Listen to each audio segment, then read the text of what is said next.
He was a student leader in Malaysia in the 1970s. Then Anwar Ibrahim became the right-hand man of Mahathir Mohamad during his first term as Prime Minister in the 1990s. But they ended their alliance due to differences caused by the growing financial crisis in Southeast Asia in 1997 and after Ibrahim accused the Prime Minister of corruption. Ibrahim was sacked from the government the following year, but he didn't go quietly and led a series of protests against Mahathir's leadership. Ibrahim was eventually imprisoned on sodomy charges and released when the accusations were partially dismissed. After his release, he re-entered politics and ran against Najib Razak, who became the next Prime Minister. In a move seen by many as politically motivated, Ibrahim was once again jailed on sodomy charges. But after international condemnations, he received a royal pardon from the Malaysian king and was released from prison in May 2018, having now become a well-known opposition leader in the process. In between his jail terms, Ibrahim began campaigning for an opposition party formerly headed by his wife, the People's Justice Party. The party's reformist agenda gained a lot of popularity amongst the public. After being pardoned and released, Anwar Ibrahim and his once political ally Mahathir Mohamad decided to put their past differences behind them. Ibrahim joined Mahathir's coalition, the so-called Alliance for Hope. In May last year, the coalition's electoral victory ended Najib Razak's rule. Although technically he is not part of the new government, Mahathir Mohamad had promised to hand over the job of Prime Minister to Ibrahim in 2 years' time. So after such a bumpy journey, what are Ibrahim's political ambitions for Malaysia? And given the ongoing corruption trial of former Prime Minister Najib Razak, who allegedly stole billions of dollars of public funds, what are his plans for cleaning up Malaysia's political system? Anwar Ibrahim talks to Al Jazeera. Mr. Anwar Ibrahim, thank you very much for talking to Al Jazeera. After almost 20 years being spent either behind bars or fighting for your freedom, you are now back in public office. The young Anwar Ibrahim that was once seen as, by many as the future of Malaysia is now 70 years old. Yet you're to be the next Prime Minister. What is it that you are offering to Malaysians? Well, we came in with a clear agenda for reform. A country must mature as a democracy, vibrant in the sense that we promote ideals such as judicial independence, free media. A country can which effectively rid itself of corruption, endemic corruption, and an economic policy that propels growth, but at the same time would not tolerate poverty in the midst of plenty and gross inequality. Well, this agenda of reform is centered on the problematic issue, the endemic issue of corruption. And when you were sacked from government by Mahathir Mohamad in the late 1990s, you accused the government back then of corruption. It's now 2019 and Malaysia's economy has been crippled, arguably by one of the biggest corruption scandals in the world. That's of 1MDB, which is the state's investment fund, and the embezzlement of hundreds of millions of dollars. What's the latest on this case, and how much of the money have your government been able to recover?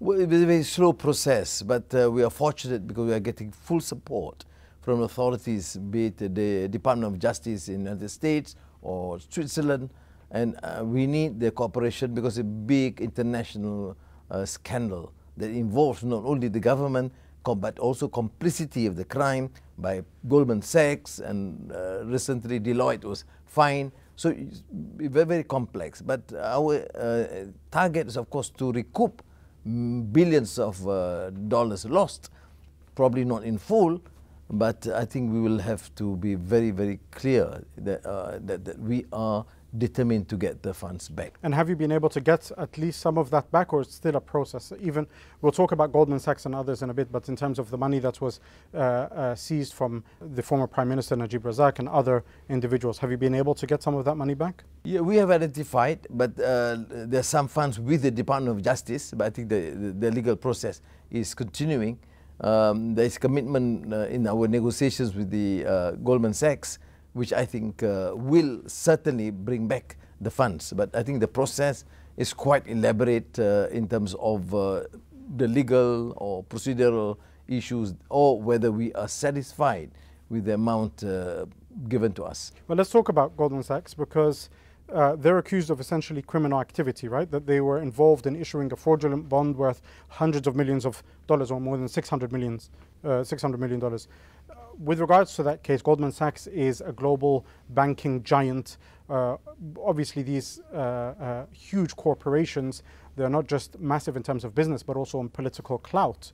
So how confident are you that you're going to be able to get that money from Goldman Sachs? And if you're unable to, what measures will you be taking to essentially punish them for what is stealing Malaysia's wealth? So the 600 million is purely commission, which is outrageous. But the entire process in dealing with the country state company, the 1MDB, using the expertise, the so-called expertise of the international financial institutions, is of course something that we are pursuing vigorously. Right now, of course, we are in the midst of the process of negotiations or litigations, and these are in Malaysia or in the United States? Both in Malaysia and the United States. But I think certainly we'll get the money back. We are not certain to what extent. Of course, we start with 600 million because there's a commission, but they were complicit to the crime. And therefore they have to pay, because we suffered the loss. We then had this rotten image internationally. It's affected the confidence of investors, and we must hold Goldman Sachs, other than former Prime Minister Najib, into account. A lesson must be learnt that the so-called corruption involving governments can only happen effectively with the complicity with many of the international financial institutions. So this talk about capitalism without due regard to effective regulations, and that these big conglomerates can do whatever they like, must end. And I think there must be credit to the Malaysian authorities now for taking a very tough stance.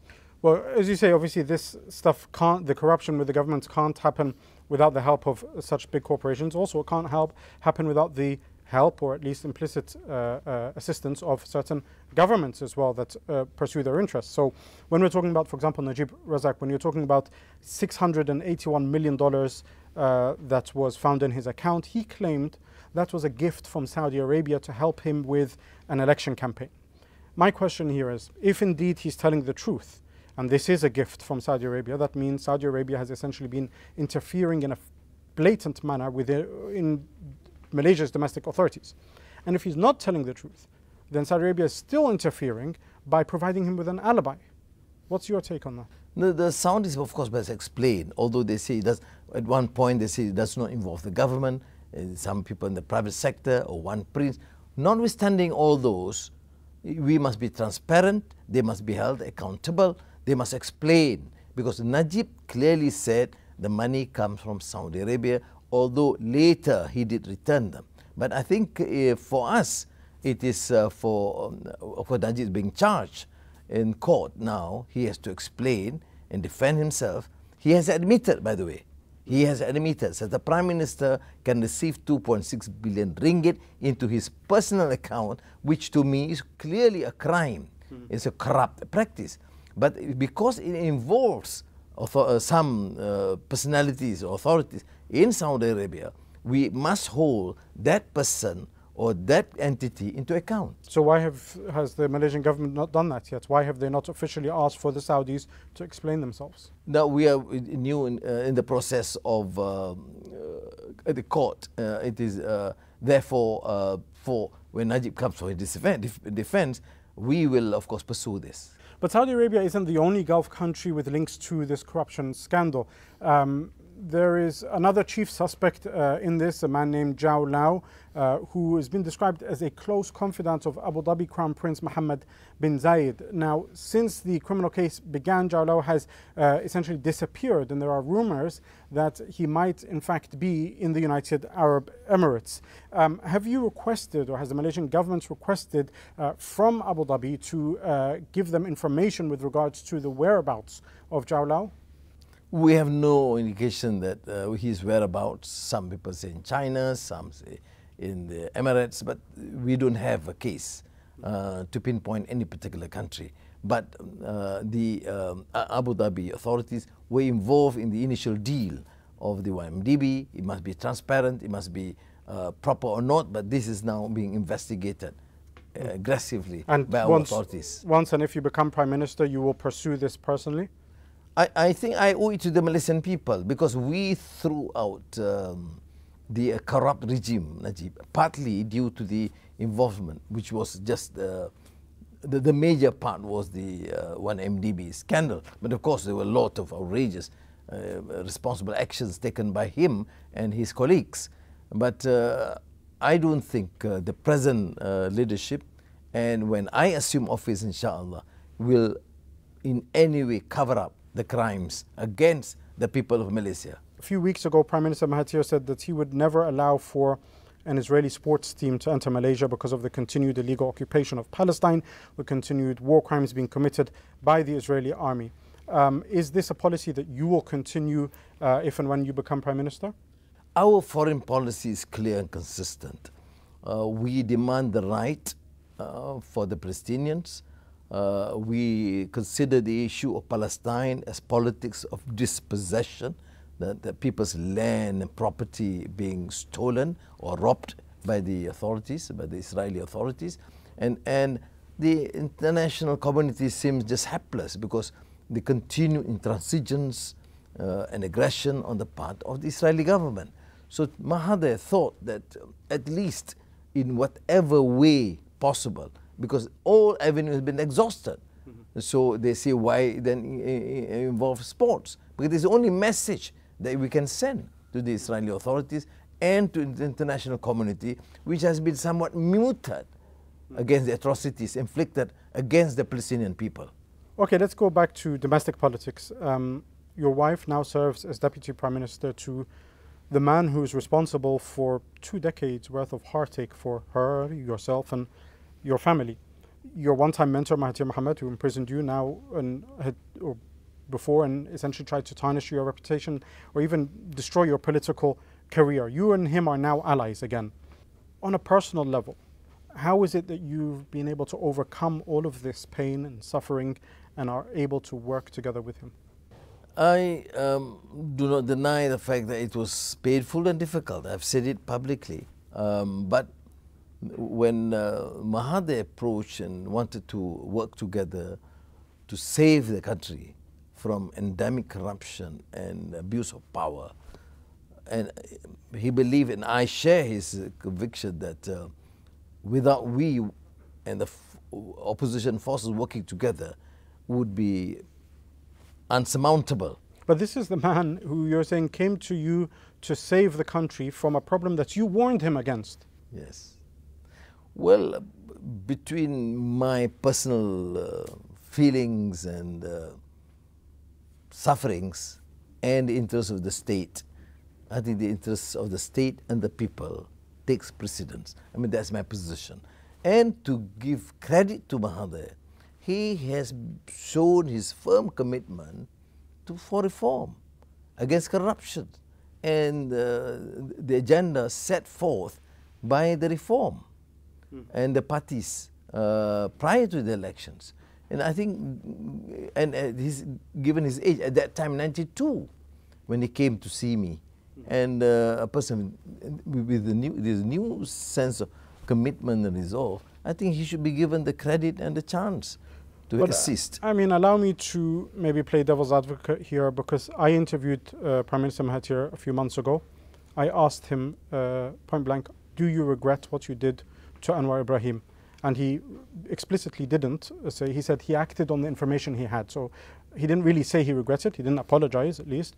Whilst he didn't justify it, at the same time, he just tried to give it some sort of reasoning. Well, you know, people can demand all sorts of things. But the fact that he came to see me when I was in prison, although he's at the court, and he publicly said that, you know, we must thank Anwar and the family.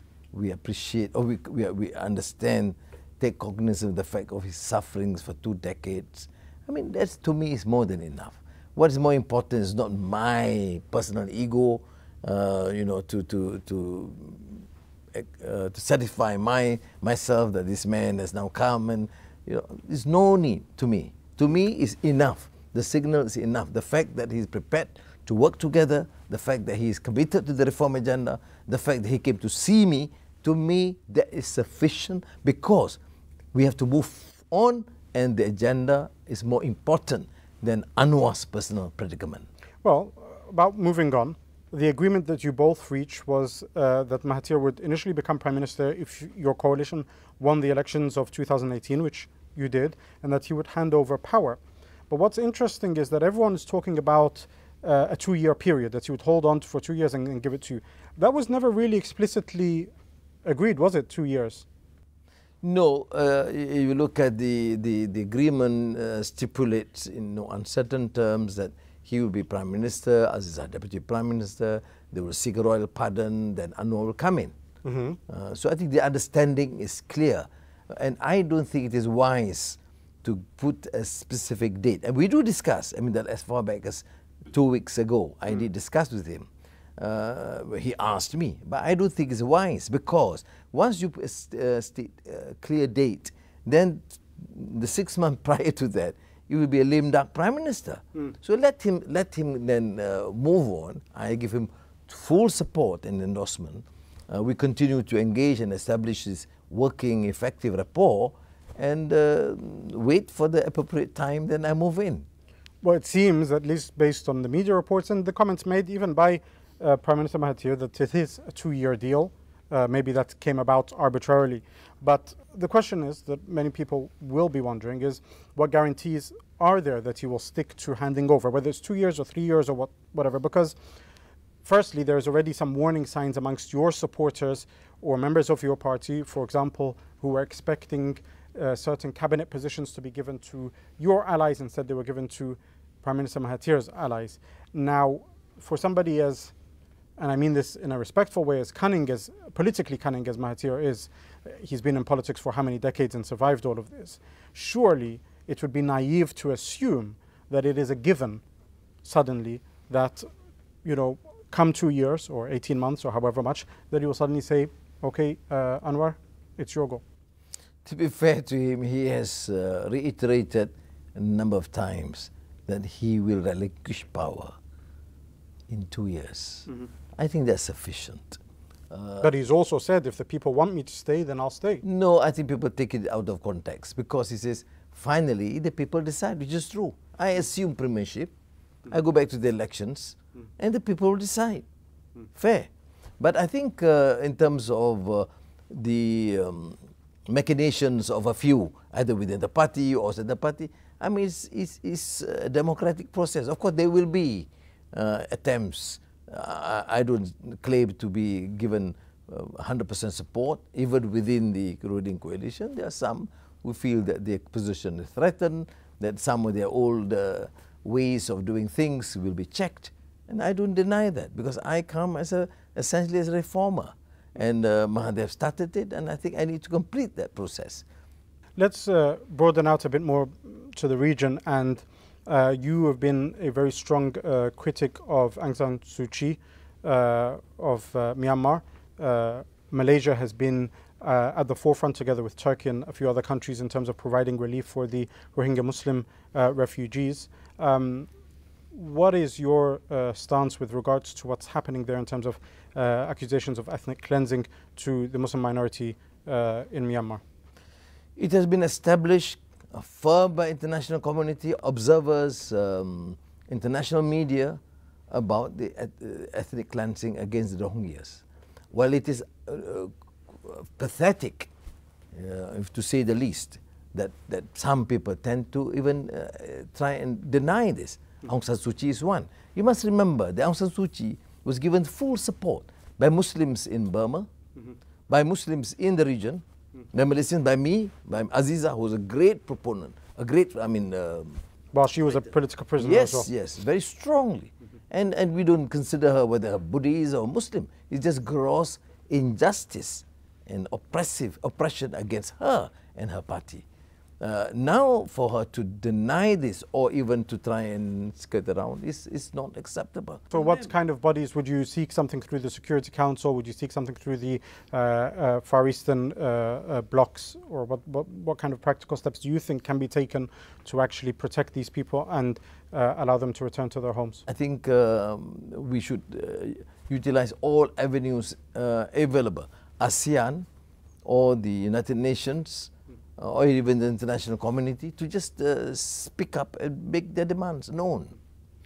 There's another issue of either ethnic cleansing or the targeting of ethnic Muslims, and that's in one of your closest trading partners and allies in China, and the Uyghur Muslims there. You had made statements about that as well. Malaysia has a very, let's say, deep working relationship with China. You yourself visited the past few months. What can be done in order to also prevent the continued suffering of the people there? We seek an explanation and from the Chinese authorities and appeal that this matter is resolved amicably to allow it. But always they talk about the pockets of terrorism. We do not condone purveyors or perpetrators of terror. But I don't think the entire community should be condemned because of the, if is true and established, of the acts of a few. Back to Malaysia, and it is one of the most ethnically diverse countries in its region. Now you ascended to power, or at least to prominence, based on a political program that was based on pluralism, on consensus building. And what's interesting about this is that this comes at a time where the politics of populism and polarization are in fact the dominant discourse, at least in the more civilized or democratic countries as they claim to be. What's your thoughts on the this discourse that's going on? You look at the United States, you look at countries in Europe that are moving much more towards the populism, towards kind of polarization, whereas you're trying to take a different route. I think we cannot learn from the experience of oppression in the States, or discrimination against the blacks or the colored people, or the rising racism in Europe.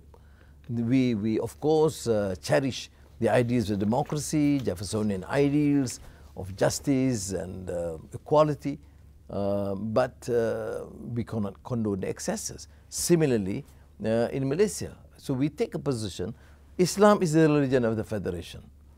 Malay rights enshrined in the Constitution must be protected. The Constitution provides for guarantee for the position of the royalty and the as a system of constitutional monarchy. But these things must be protected. Pluralism entails a guarantee that justice be accorded to every single citizen in our country, that we cannot practice discriminatory policies. Having said that, the majority of, the poor happens to be Malays. And the quality of education between urban and rural has shown that the rural, and particularly the rural heartland, has been somewhat neglected. So we must have a clear policy, because people tend to see this as a zero-sum game. You talk about multiracial society, therefore you neglect the plight of the poor from one ethnic community. To the contrary, I think we will have to demand and implement justice for all.